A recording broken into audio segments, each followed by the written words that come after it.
Hola, buenas tardes a todos y a todas. Mi nombre es Lorena Montesinos y actualmente estoy en cuarto de psicología como mi compañera que se va a presentar a continuación. Bueno, yo soy Patricia y estamos haciendo las prácticas aquí en la FAD. Lo que nosotras hemos hecho es recabar información sobre el consumo del cannabis, tanto en personas que consumen como en las que no lo hacen, para obtener datos importantes que os vamos a mostrar a continuación en un vídeo, ¿vale? Los temas que hemos sacado son sobre la edad de inicio, el motivo de inicio, la influencia que tiene el entorno a la hora del consumo y el consumo de otras sustancias. También, hemos querido comprobar si saben diferenciar los mitos de las creencias acerca del cannabis. Y al final proponemos una posible solución. Hemos pensado que era interesante también contar con ellas porque tienen 22 años y en esta fase que estamos ahora de Design Thinking probablemente nos puedan aportar una mirada diferente a la nuestra y complementaria y nos pueden ayudar a ver, porque nosotros pensamos que estamos en lo cierto y yo creo que ellas nos van a poder ayudar, ¿no? a decir si nuestros planteamientos están muy alejados de las necesidades de los jóvenes o vamos bien. Estábamos haciendo un poco el resumen, ¿no? De lo que hicimos la sesión pasada. Las compañeras han presentado el vídeo, lo tenemos colgado en tutorías en red en el canal de YouTube. O sea, una de las cosas que más les llega para transmitirles la información es utilizar su mismo lenguaje y sus mismos códigos, ¿no? Y TikTok es uno de los códigos que ahora están utilizando los jóvenes. Twitch también, en Twitch todavía no nos hemos metido, pero nos meteremos. Y si hay que hacerles llegar un mensaje a través de estas redes, una de las posibilidades, ¿no? Aparte de los talleres que hagamos, de las charlas y de demás actuaciones. Sobre todo nos preocupa desde la OPK de Valencia el consumo de cannabis sintético, y aquesta sustancia es la que més deterioro està causant en els adolescents molt joves. A part dels nivells de prevalència i d'incidència, van comentar les problemàtiques que estaven veient, nosotros lo teniu en el PowerPoint que està en el blog. Aleshores, les companyes que estaven van fer una primera aproximació a esta metodologia, que és l'exploració de les situacions més enllà d'una primera exposició, ¿no? O sea, a partir de preguntes. Y la otra cosa que yo me quedaría de la sesión anterior sería la diversidad cualitativa que propone la situación. Que no es lo importante la intensitat del risc com la qualitat del risc.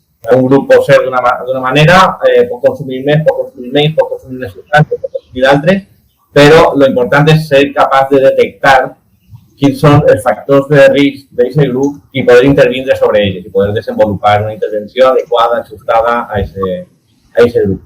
Muy bien. Si quieres, mirad, he compartido una presentación, una diapositiva en la que hemos reflejado un resumen de las 6 personas, mujeres, todas mujeres, porque al final nos quedamos nosotras, que compartisteis con nosotros vuestra situación, ¿no? Vuestra reflexión y vuestra historia. Entonces, en general, el que ha sigut molt baix, inclús alguns han dit que no la trobaven, era l'autoestima. Per exemple, esta és una que le decía cero en amistad, cero en autoestima. Vale.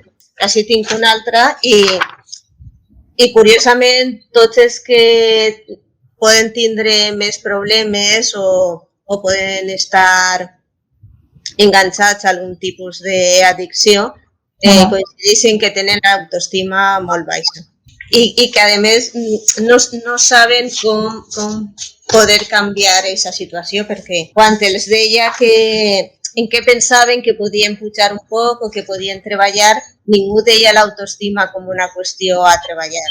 M'ha agradat la ferramenta perquè la veig molt pràctica, útil i que és preguntar coses importants d'una forma informal o vull dir que no se senten intimidats i en quant a les entrevistes hem jugat un poc que estaven fent un programa de televisió, un era l'entrevistador i anava a preguntar coses de l'altra persona, vull dir que m'ha donat molt de xoc.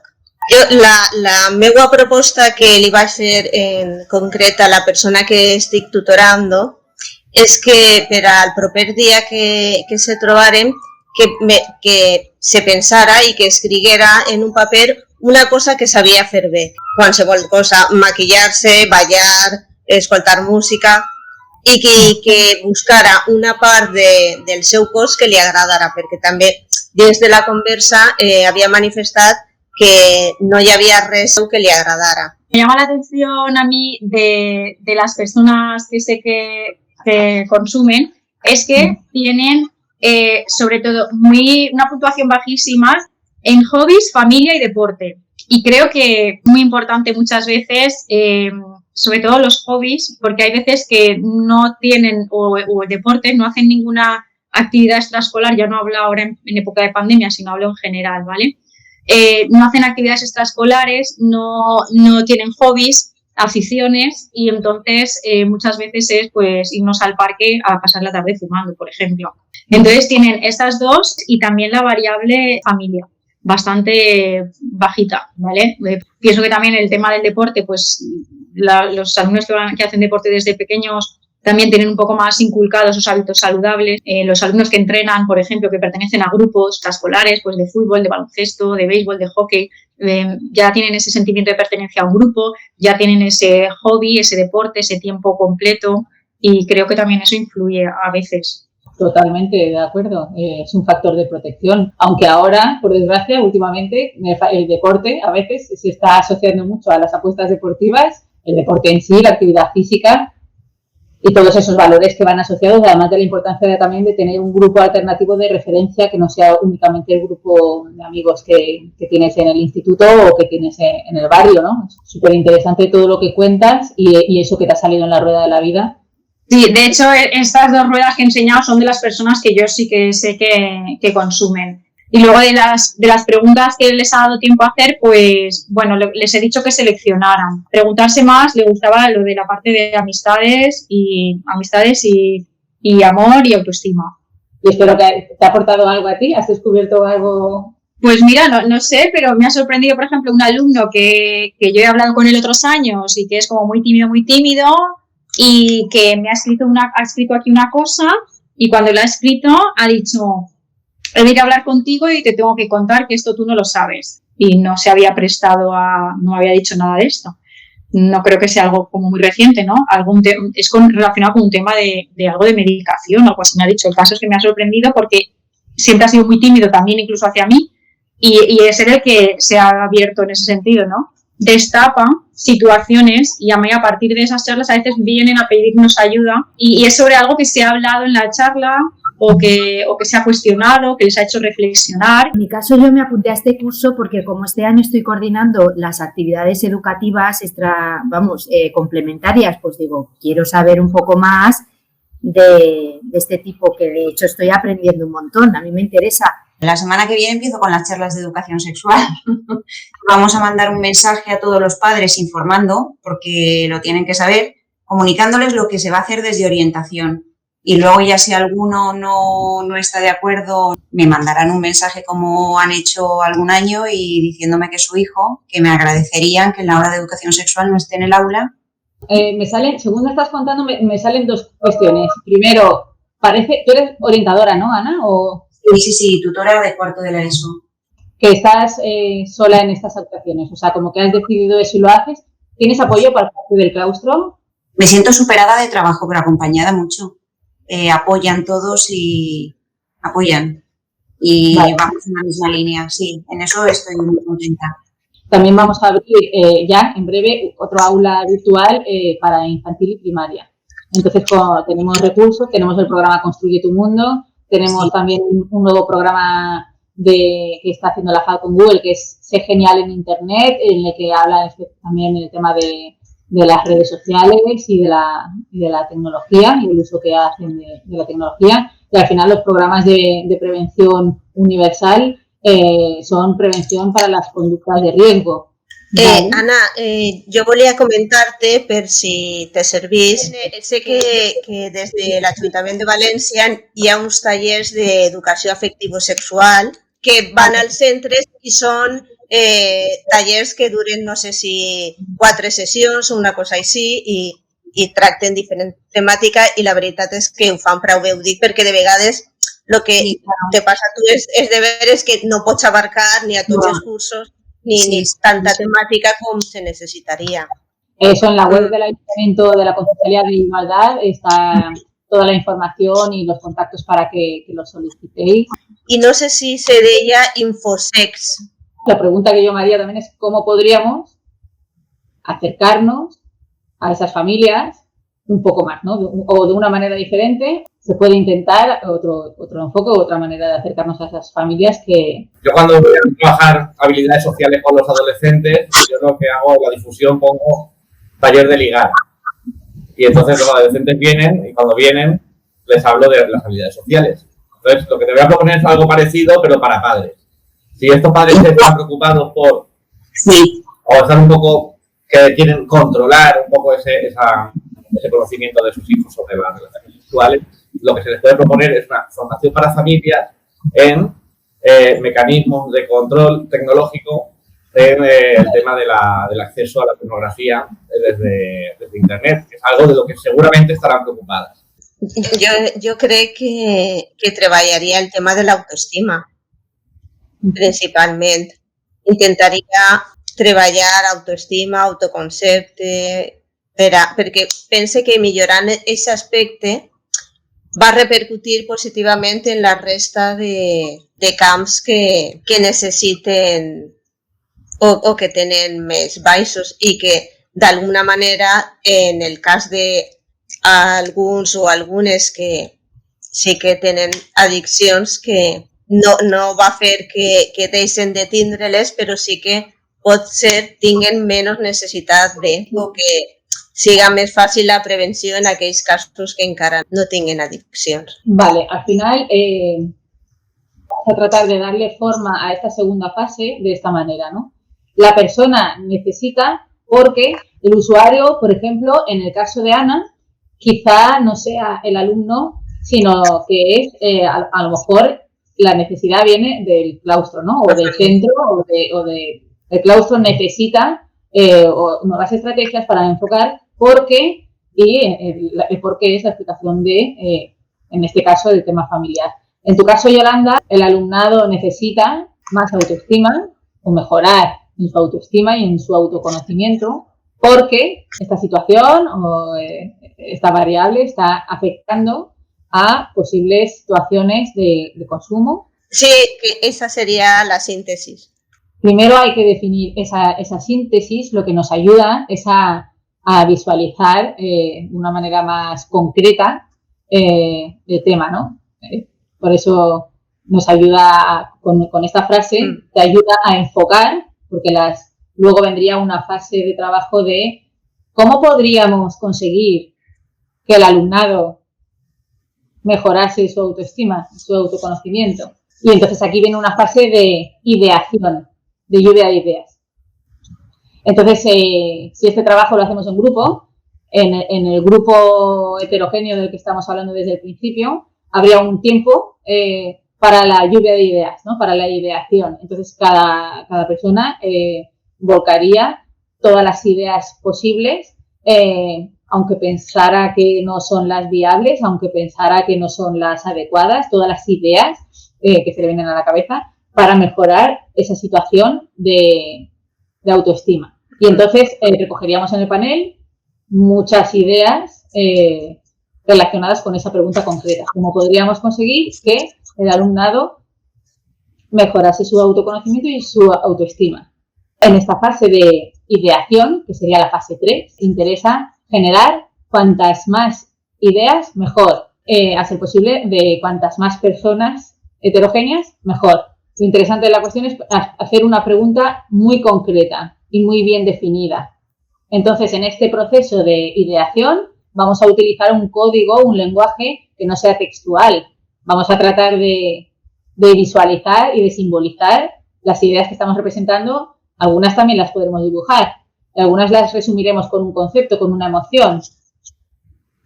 Vamos a hacer un panel muy visual. Esta es una de las fases más importantes de este proceso de Design Thinking. Le damos mucha importancia a este proceso y cuando acabe el proceso, entonces hacemos 3 columnas y ponemos la idea es nueva, en otra ponemos la idea es útil y en una tercera columna ponemos es factible, la puedo poner en marcha. Cuando tengamos todo esto así, lo que vamos a hacer es quedarnos con 3 ideas. De ahí luego nos quedaremos con una solo, que va a ser la que va a dar forma a la fase 4, que es prototipar. Prototipar significa darle forma a la idea que se va a convertir en una acción concreta que en cada una de vuestras situaciones será obviamente distinta y será una propuesta diferente. Lo interesante de esto es que hagamos cosas que sean a corto plazo, o sea, que podamos poner en marcha ya. Esta manera de clasificar es una de las posibles formas de clasificar las ideas que nos van a ayudar a dar una forma al panel de la fase de ideación. Cuando tenemos todos los post-its por ahí desperdigados, una de las formas visualmente útiles para clasificarlas es esto, ¿no? Hacer 3 columnas y de ahí es de donde vas a extraer las 3 que te parecen más relevantes, ¿vale? Normalmente se agruparán muchas por temáticas. Cuando estés clasificando en es útil, es nueva, es factible, de los 5 miembros del grupo o 4 que hayan estado aportando ideas, muchas ideas coincidirán y se podrán fusionar. Una cosita que en estos procesos de decisión, tanto en Design Thinking como en cualquier otro proceso de evaluación, sea una rúbrica, al hacer ese proceso de toma de decisiones, es importante o aporta un elemento de mayor construcción de que las ideas o las decisiones tengan que ser tomadas por consenso. Consenso de todos.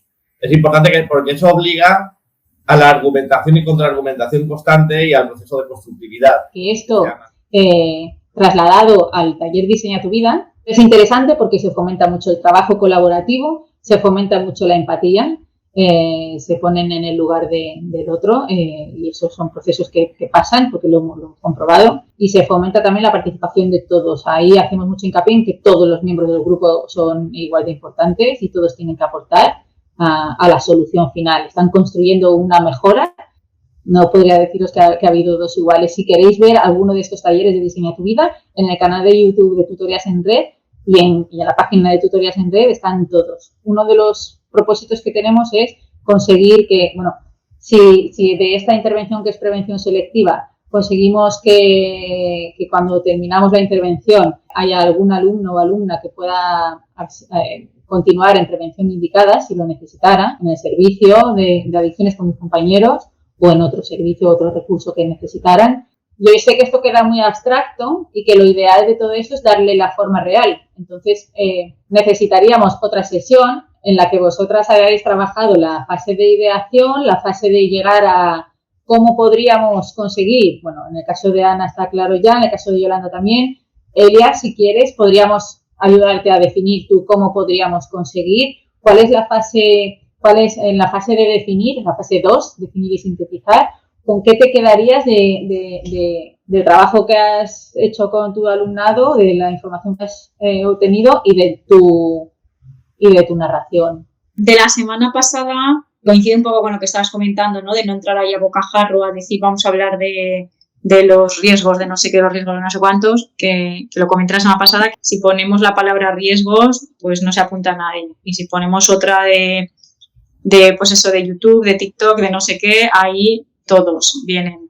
Entonces, eso por un lado. Luego la otra idea más de lo de hoy, de lo de la rueda, a veces la necesidad de tener hobbies o aficiones que hagan a uno sentirse bien también, y aparte de otras variables, ¿no? Como autoestima y apoyo familiar, etcétera, pero bueno, que hagan sentirse bien y no necesitar sentirse bien de otra forma, ¿no? Como por ejemplo consumiendo. Si tratamos en nuestro objetivo es que dejen de fumar porros, igual nos estampamos muy a menudo. Nuestro objetivo debe de ser que de porros no pasen a otra cosa. Y eso es prevención. ¿Me seguís? Si tenemos a un alumno que se fuma un canuto a la semana o una alumna que está empezando a fumar los fines de semana, nuestro objetivo es que no pase a fumar por las mañanas. Sí, eso es prevención, que la cosa no avance. Bueno, sobre todo cuando estamos hablando de prevención selectiva. Si no pasamos a la prevención indicada, igual estamos hablando de otra cosa, o prevención universal. Entonces, bueno, ahí el tema de lo comunitario, pues por retomar el día, pues iba Y va en ese sentido, al final también lo que hablábamos el otro día, la importancia de las redes, esos recursos de prevención y que sean capaces de cubrir las necesidades que tú detectas desde el centro. Cuando tú estás detectando esta necesidad, pues ahí tienes una amplia gama que lo difícil es contactar con ellos, conectar, ver, y estamos hablando de una enormes carencias en todos los estratos sociales ahora mismo en la sociedad en la que nos encontramos, y no por el tema COVID. El dato es que me es más fácil irme de botellón, más barato económicamente irme de botellón, y es mucho más accesible irme de botellón o pillarme un talego de hierba o de hachís que irme al cine y comprar unas palomitas. A mí, escuchándoos, Elia, una de las cosas que también nos encontramos en los talleres de Diseña tu Vida es que los chavales normalmente de 15, 16, muchos de ellos cuando en la primera fase les preguntamos por aficiones, por cosas que se les dan bien y tal, muchísimos dicen, bueno, yo jugaba al fútbol, bueno, yo antes nadaba, bueno, yo y todo en pasado. Entonces, ahí ha habido algo, ha pasado algo. Luego, a lo largo del taller, tratamos de explorar ahí qué ha pasado, por qué han abandonado. Entonces, tú tienes también por delante un reto, ya que has identificado esa necesidad de hacer un trabajo con ellos, no cuando ya está el abandono de la actividad deportiva, que también, ahí también tienes que hacer el trabajo, sino adelantarnos a que suceda esto. Y luego, cuando ya lo han abandonado, retomar haciendo una exploración y podéis utilizar esto del Design Thinking, que es muy válido, para hacer partícipe a toda la clase y que recojan información y que hagan una investigación. ¿Qué hay a mi alrededor? ¿Qué ofrece el ayuntamiento? ¿Qué recursos tengo a mi disposición gratuitos que a lo mejor no conozco y de los que pueda beneficiarme, ¿no? Sí, yo creo que sí que es factor de protección. En algunos centros, yo sí me acuerdo hace unos poquitos años que, por ejemplo, centros públicos por las tardes organizaban con monitores, ¿vale?, actividades extraescolares y podían ir dentro de, digamos, del mismo sector, los centros que pertenecían al mismo sector. Entonces el alumnado iba por las tardes a uno u otro, tanto colegio de primaria como instituto de secundaria, en función de qué actividad extraescolar o qué deporte se hacía en cada uno de ellos y del que le gustaba. Son ideas y a lo mejor que ellos mismos sean protagonistas de estas propuestas también es muy interesante, porque a nosotras se nos ocurre en esto, pero probablemente te sorprendas si lo pones en marcha en clase, porque surgirán propuestas que a lo mejor no tenemos nosotros en cuenta. Al final un poco esto es ¿y por qué no? Al final estamos haciendo siempre las cosas de una misma forma y es abrir un poco esa ventanita de hacer las cosas de una manera diferente. Resumiendo un poco el contenido de lo que hemos tratado de hacer aquí, por una parte teórica para formaros un poco más y acercaros un poco más al tema de los consumos y las prevalencias de alcohol y cannabis y algunas claves para la intervención en el aula. Luego, bueno, queremos acercaros también un poco a lo que podemos ofertar desde el Ayuntamiento de Valencia y desde la FAD en cuanto a programas y talleres, que lo tenéis todo recogido en el post de tutorías en red, aparte, y eso lo tenéis ahí siempre. Y luego con este taller de Design Thinking hemos tratado primero en una fase 1 de observar y empatizar con vuestras situaciones concretas que habéis podido compartir y que os lo agradecemos. En una fase 2 hemos tratado de definir y sintetizar toda esta información, y en una fase 3 tenéis que idear y generar muchas ideas para luego prototipar, que es la fase 4. Prototipar es dar una forma de propuesta de actuación. Seguimos conectados, muchísimas gracias, lo dejamos aquí. Vale. Y hasta luego. A vosotros, gracias. Adiós.